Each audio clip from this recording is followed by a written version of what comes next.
So here's how you make CHILIS molten chocolate cake at home. Into a jug, add half a cup of cocoa powder and then pour in 1 cup of hot water, mix well and leave aside. Into a bowl, add 1 1/3 cups of plain flour, 1 teaspoon of baking soda, half a teaspoon of baking powder and half a teaspoon of salt. Combine well and leave aside. Into a separate bowl, add 1/4 cup of softened butter along with 1 1/2 cups of superfine sugar and 1/4 cup of vegetable oil. Cream the butter and sugar and then add 2 eggs, 1 1/2 teaspoons of vanilla and mix until smooth. Mix the dry mix into the wet mix. Then add the cocoa and water mix and combine well until you have a really smooth batter. Now spray fluted brioche pans with non-stick spray.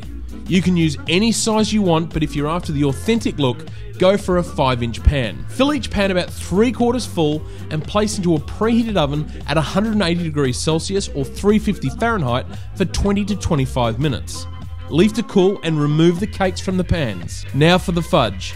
Into a saucepan over a medium heat, add 3/4 cup of heavy cream, 6 tablespoons of butter, 100 grams of dark chocolate, 1/3 cup of superfine sugar, a pinch of salt, and half a teaspoon of vanilla. Stir until the chocolate melts and leave to reduce slightly for 5 minutes. For the cakes, slice the bottom so you have a flat surface, and carefully cut a ring into the top. Using a teaspoon, gently go around the ring and scoop out the insides, creating a volcano. Make sure you don't go all the way to the bottom though. Fill each well with the chocolate fudge. At this stage, you can freeze the cakes or leave them in the fridge for further use and reheat it simply by placing them in the microwave. To serve, place a ball of vanilla ice cream on the top. Drizzle with chocolate magic shell topping over the ice cream and drizzle caramel sauce all over. Pure bliss. It is one of the best and easiest homemade hacks you will ever make. Now all we have to do is get stuck into this bad boy.